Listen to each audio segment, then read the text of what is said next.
Si je vous parle d'un monstre dans sa catégorie, un roi sans couronne qui avait largement la capacité de dominer le monde du bodybuilding, mais qui n'a pas réussi à convaincre lors de ses participations à Mister Olympia. Vous avez forcément déjà entendu son nom si vous faites de la musculation ou alors que vous vous intéressez au monde des athlètes de haut niveau des années 90 aux années 2000. Son nom, Kevin Levron.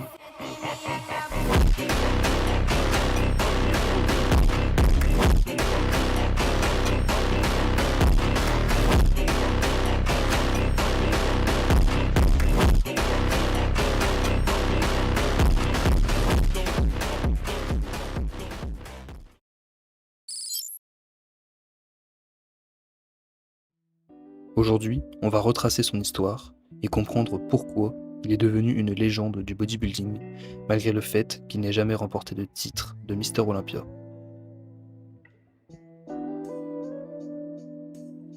Kevin Levron est donc un bodybuilder professionnel américain qui s'est distingué dans le monde du bodybuilding dans les années 90 et au début des années 2000.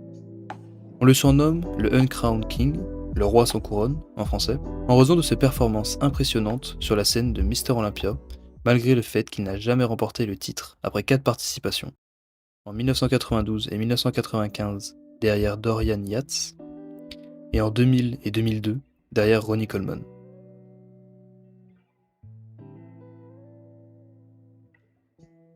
Levron a été un compétiteur redoutable, et il est largement respecté pour son incroyable physique, sa symétrie et son charisme sur scène.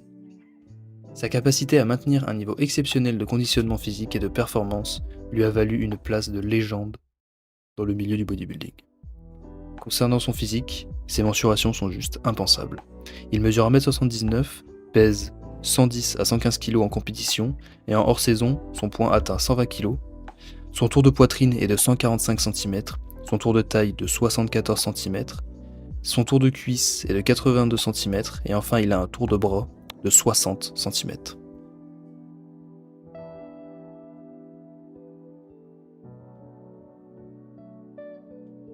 En ce qui concerne sa vie privée, il est né le 16 juillet 1964 à Baltimore. Il est le plus jeune d'une fratrie de 6 enfants, 3 frères et 3 sœurs. Son père est italien et sa mère afro-américaine. Lors de son enfance, Kevin a perdu son père à l'âge de 7 ans et sa mère alors qu'il était encore au lycée. Tous les deux sont morts d'un cancer. Après cela, Levron a commencé à s'intéresser au bodybuilding. Il avait un cousin qui était dans l'armée et qui l'a donc incité à s'intéresser au fitness et à la musculation. Levron a donc commencé sa carrière professionnelle IFBB en 1991 après avoir terminé premier au final NPC. Il s'est également classé deuxième au concours de Mister Olympia en 1992 pour sa première participation. Malheureusement en 1993, en février plus précisément, il s'est blessé lors d'un développé couché à 270 kg. Cela l'a obligé à subir une opération pour pouvoir être soigné. Kevin a donc dû subir 2 interventions chirurgicales. La première a duré 8 heures de suite, et pendant sa guérison, Kevin a contracté une infection et il a dû subir une seconde opération. C'est à ce moment-là que tout le monde a pensé que la carrière de Levron était terminée, mais il n'a fait que redoubler d'efforts.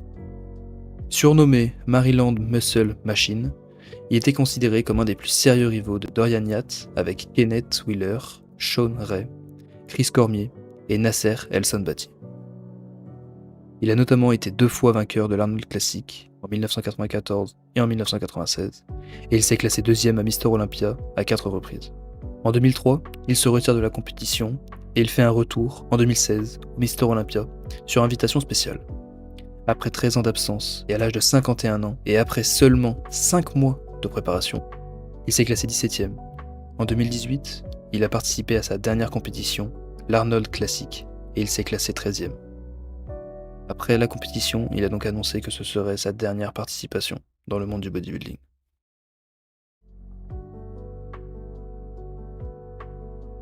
Kevin avait une réputation plutôt étrange dans le milieu du bodybuilding.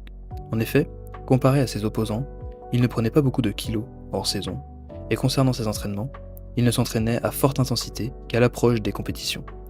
Ainsi, le poids perdu pendant la sèche était regagné simultanément en masse musculaire, alors que la plupart de ses compétiteurs ont un poids hors saison nettement supérieur, car ils cherchent à maximiser leur prise de masse.